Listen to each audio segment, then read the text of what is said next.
Welcome to Gomathi's kitchen. நம்ம இன்றைக்கி பார்க்க போகிறது ஒரு புது மாதிரியான ஒரு ஸ்நாக் வெரைட்டி. இது பார்த்திங்கன்னா சின்ன பசங்களுக்கு கெச்சப்போடையும் பெரியவங்க கொத்தமல்லி சட்னியோடையும் சாப்பிட்லாம்.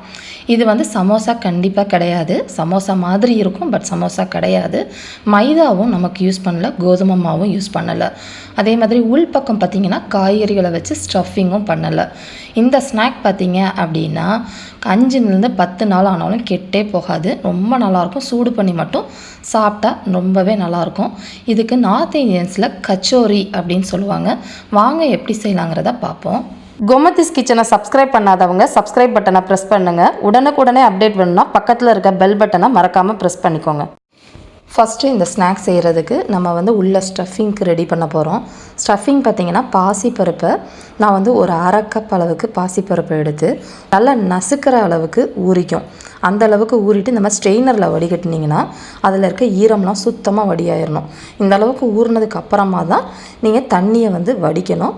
வடிச்சதுக்கு அப்புறமா இந்த மாதிரி ஒரு டவல் அப்படி இல்லைன்னா ஒரு டிஷ்யூவில் வச்சுட்டு நம்ம உணர்த்தணும் அப்படின்னா மட்டும்தான் அதில் இருக்க தண்ணியெலாம் சுத்தமாக ட்ரைன் ஆகிடணும். ஏன்னா இதை எண்ணெயில் போட்டு நம்ம பொரிக்க போகிறோம். சப்போஸ் நீங்கள் கடைகளில் வாங்கின நக்கீம்னு சொல்லுவோம் இல்லையா ஸ்நாக்கு, அது உங்கள்கிட்ட இருந்துச்சு அப்படின்னா இந்த ஸ்டெப்பை நீங்கள் டோட்டலாக அவாய்ட் பண்ணிடலாம். இந்த மாதிரி ஒரு பேப்பர் டிஷ்யூ வச்சு மேலே இருக்கிறத தண்ணியை சுத்தமாக எடுத்துருங்க. இது கொஞ்சம் உணர்ந்துக்கிட்டு இருக்க சமயத்துக்குள்ளே நம்ம மேலே திரட்டுற மாவை ரெடி பண்ணிக்கலாம். அதுக்கு ஒரு மிக்சி ஜாரில் 1 கப் அளவுள்ள வறுக்காத ரவையை சேர்த்துருக்கிறேன். இந்த ரவையை மிக்சியில் ஓட்டி எவ்வளோ தூரம் உங்களால் நைஸாக பவுட்ராக்க முடியுமோ அந்த அளவுக்கு பவுட்ராக்கி எடுத்துகிட்டு வந்துடுங்க. அதை ஒரு பாத்திரத்துக்கு மாற்றிக்கலாம். இதுலேயே நம்ம 1/2 கப் அளவுக்கு அரிசி மாவு சேர்த்துக்கலாம். 1/2 டீஸ்பூன் அளவுக்கு நம்ம பொடி உப்பு சேர்த்துக்கலாம். 1 டேபிள்ஸ்பூன் அளவுக்கு க்ரஷ்டு மிளகாய், 1/4 டீஸ்பூன் அளவுக்கு நான் ஓமத்தை இந்த மாதிரி கையில் தேய்ச்சிட்டு சேர்த்துக்கோங்க. சப்போஸ் உங்களுக்கு ஓமம் டேஸ்ட்டு பிடிக்கல அப்படின்னா எள்ளு கூட சேர்த்துக்கலாம். 1 டேபிள் ஸ்பூன் அளவுக்கு நெய் சேர்த்துக்கோங்க. இது எல்லாத்தையுமே முதல்ல நெய் எல்லா மாவில் நல்லா கோட்டாகிற மாதிரி பிசைஞ்சிட்டு அதுக்கப்புறமா நம்ம தண்ணி ஊற்றி பிசையலாம். நெய் பிடிக்கல அப்படின்னா நீங்கள் எண்ணெய் கூட சேர்த்துக்கலாம் தாராளமாக.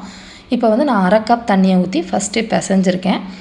எந்த அளவுக்கு இருக்குன்னு பார்த்துட்டு அடுத்த தண்ணி ஊற்றிக்கலாம். இப்போ அடுத்த ஒரு 1/2 கப் தண்ணியை முழுசாக ஊற்றிருக்கேன். மொத்தமாக 1 கப் தண்ணி எனக்கு இதுக்கு பத்துச்சு. சப்பாத்தி மாவு கன்சிஸ்டன்சியில் நம்ம பிசையணும். இந்த அளவுக்கு பிசைஞ்ச சாஃப்டான மாவு ஒரு நிமிஷம் ஊறட்டும். அதுக்குள்ளே நம்ம போய் ஸ்டஃபிங்கை ரெடி பண்ணி எடுத்துகிட்டு வந்துடலாம். இப்போ பார்த்திங்கன்னா நல்லா இந்த மாதிரி உணர்ந்துருச்சு. இந்த உணர்ந்ததை ஒரு பாத்திரத்துக்கு மாற்றிட்டு இது பார்த்திங்கன்னா எண்ணெயில் பொரிக்க போகிறோம். திரும்ப சொல்கிறேன், இந்த நக்கீமுங்கிறது நீங்கள் கடைகளில் கிடச்சிதுன்னா இந்த ஸ்டெப் அவாய்ட் பண்ணிடலாம். ரொம்ப ஈஸியாக நீங்கள் செஞ்சிடலாம். இந்த மாதிரி வடிகட்டியில் ஸ்ட்ரெயினரில் ஒரு 2 கைப்பிடியை போட்டுட்டு அதுக்கப்புறமா எண்ணெயில் வறுத்தீங்க அப்படின்னா ஒரே மாதிரி ஈவனாக வறுபட்டுரும். இது ஒரு நம்மளோட ஒரு ஸ்நாக்கு தான். நம்ம கடைகளில் இந்த மாதிரி கிடைக்கும்.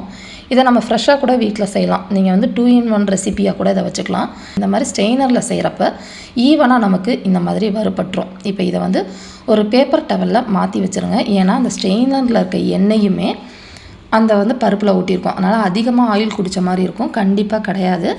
ஆறுனதுக்கப்புறம் மேலே ஒரு டிஷ்யூ டவலை வச்சு தொடச்சிட்டோம் அப்படின்னா நல்லா சூப்பராக டேஸ்ட்டாக முறுமுறுன்னு இருக்கும்.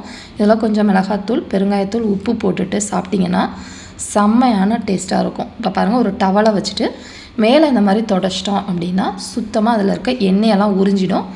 இப்போ உங்களுக்கு பார்த்தா தெரியும், 3 பேட்ச் தான் போட்டேன் 1/2 கப்புக்கு.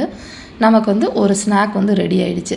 இப்போ இதை நம்ம ஸ்டஃபிங்காக யூஸ் பண்ண போகிறோம். இதை ஒரு மிக்சி ஜாருக்கு மாற்றிடுங்க. இப்போ உங்களுக்கு பார்த்தா தெரியும் பாருங்கள், எண்ணெயே இல்லை. இதில் ஒரு 10லேருந்து 12 வறுத்த வேர்க்கடலை சேர்த்துருக்குறேன். 1 டீஸ்பூன் அளவுக்கு சோம்பு சேர்த்துக்கோங்க. 1/2 டீஸ்பூன் அளவுக்கு சீரகம், காரத்துக்கு 2 வரமிளகாய், 1/4 டீஸ்பூன் அளவுக்கு ஆம்ச்சூர் பவுடர் சேர்த்துருக்கேன். கொஞ்சமாக வந்து உப்பு சேர்த்துக்கோங்க, ஒரு சிட்டிகை வந்து பெருங்காயத்தூள். இது எல்லாத்தையுமே போட்டுட்டு கொஞ்சம் திருன்னு நம்ம அரைச்சிக்கணும். அதாவது நரன்னு அரைச்சிக்கணும். ரொம்ப நைஸாக பவுடர் ஆக்கிட்டால் நல்லா இருக்காது. இப்போ பார்த்தீங்கன்னா உங்களுக்கு தெரியும், நரன்னு இந்த டெக்ஸ்சரில் இருந்தால் தான் நம்ம சாப்பிட்றப்ப அந்த கிறிஸ்பி டெக்ஸ்சரோட நமக்கு நல்லாயிருக்கும். செய்கிறது வரைக்கும் தான் நமக்கு அந்த மாவு ஊறினா போதும். மாவு பார்த்திங்கன்னா நல்லா இந்த மாதிரி ஊறி இருக்கும். இது வந்து மைதா மாவு இல்லையா, அதனால் ரொம்ப நேரம்லாம் ஊற வைக்கணும்னு அவசியம் கிடையாது. திரட்டுறது ரொம்ப ஈஸி. நான் செய்கிற ஷேப் வந்து உங்களுக்கு கஷ்டமாக இருக்குது அப்படின்னா நீங்கள் எந்த ஷேப்பு உங்களுக்கு விருப்பப்படுற மாதிரி இருக்கோ அந்த மாதிரி சர்க்கிளாக கூட நீங்கள் செய்யலாம், அது உங்களோட விருப்பம். பட் இந்த மாதிரி செய்கிறப்ப பசங்களுக்கு ரொம்ப பிடிக்கும், வித்தியாசமாக இருக்குது அப்படின்னு. இதை வந்து நம்ம ஓவலாக திரட்டிட்டு ரொம்ப மொத்தமாக திரட்டக்கூடாது, கொஞ்சம் மெலிசாக திரட்டிக்கோங்க, இல்லாட்டி வதன்னு ஆகிடும். மேலே இருக்க அடுத்த பாதியில் வந்து இந்த மாதிரி லைனாக போட்டுக்கோங்க. நடுவில் மட்டும் போடணும், ஓரத்தில் போட்டிங்கன்னா கிழிஞ்சிக்கும். ஒரு ப்ரஷ்ஷில் வந்து தண்ணியை இல்லாட்டி கையில் தண்ணியை எடுத்து அதர் சைடில் வந்து இந்த மாதிரி ஃபுல்லாக தடவிடுங்க. அந்த பாதியை எடுத்து இதில் ஒட்டிக்கோங்க. இந்த மாதிரி நல்லா ஒட்டிடும். எடுக்கிறப்ப கொஞ்சம் இந்த மாதிரி ஒட்டுறது இந்த மாதிரி தான் இருக்கும், பட் வறுக்கிறப்ப உங்களுக்கு அது தெரியாது. இப்போ நல்லா இந்த மாதிரி அழுத்தம் கொடுத்துருங்க, அப்போ தான் நல்லா ஒட்டிக்கும். அரிசி மாவு தானே. இப்போ வந்து நல்லா வந்து கோன் மாதிரி செஞ்சுக்கலாம். நல்லா வந்து தண்ணியை வச்சு தடவிட்டு அப்புறமா ப்ரெஸ் பண்ணிவிடுங்க, நல்லா ஒட்டிக்கும். இப்போ பார்த்திங்கன்னா கோன் மாதிரி வந்துருச்சு பாருங்கள். இதுக்குள்ளே நம்ம ஸ்டஃபிங்கை வைக்க போகிறோம். ஸ்டஃபிங்கை பொறுத்த வரைக்கும் உங்கள் இஷ்டம்தான், நம்ம எந்த ஸ்டஃபிங் வேணால் வச்சு பண்ணலாம். பட் இந்த மாதிரி கச்சோரிக்கு செய்கிறப்ப நிறைய விதமாக வந்து ஸ்டஃபிங் செய்வாங்க. இது வந்து ரொம்ப ஈஸியான ஸ்டஃபிங்கும் கூட, டேஸ்டியான ஸ்டஃபிங். மிச்சம் நம்ம ஏதாவது மிக்சரோ கடலைப்பருப்பு, வறுத்த கடலைப்பருப்பு இருந்தால் இதை நீங்கள் பொடியாக்கிட்டு இது கூட ஒரு ஸ்நாக்கை செஞ்சு கொடுக்கலாம். ஓரத்தை இந்த மாதிரி தண்ணி தடவிட்டு மேலே இருக்கிற நீளமான பகுதியை உள்ளே வச்சுட்டு அந்த சின்ன பகுதியை வெளியில் எடுத்து தண்ணியை தடவி ஓட்டிடுங்க.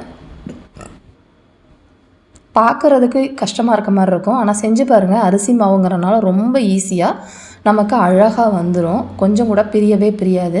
இப்போதைக்கு நான் 3 செஞ்சுருக்கேன், மொத்தமாக எனக்கு 6 வந்துச்சு நம்ம இன்றைக்கி செஞ்சுருக்க அளவுக்கு. இதை வந்து நம்ம பொரிச்சுக்கலாம். எண்ணெய் வந்து ரொம்ப சூடாக இருக்கக்கூடாது, போட்டோன்னே மெதுவாக எழுந்திரிச்சு வரணும். அந்த மாதிரி இருக்கிற எண்ணெய் பதத்தில் தான் இதை போடணும்.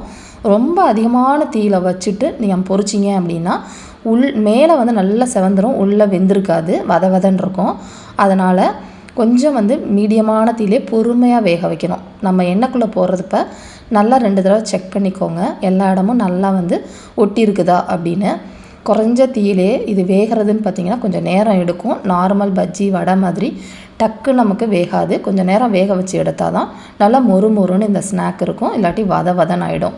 இப்போ இதை வந்து ஒரு பேப்பர் டவலில் வச்சுடுங்க. வச்சுட்டு அதுக்கப்புறமா ஒரு ஏர் டைட்டான பாக்ஸில் வச்சு ஆறுனதுக்கப்புறம் 5 நாள் வடாலும் கெட்டே போகாது, ரொம்ப சூப்பராக இருக்கும். இதை நீங்கள் செஞ்சு பாருங்கள். செஞ்சு பார்த்துட்டு எப்படி இருக்குங்கிறத கமெண்ட் பண்ணுங்கள். வீடியோ பிடிச்சிருந்துச்சுன்னா லைக் பண்ணுங்கள், ஷேர் பண்ணுங்கள். மறக்காமல் சேனலை சப்ஸ்கிரைப் பண்ணி வச்சுக்கோங்க. தேங்க்ஸ் ஃபார் வாட்சிங்.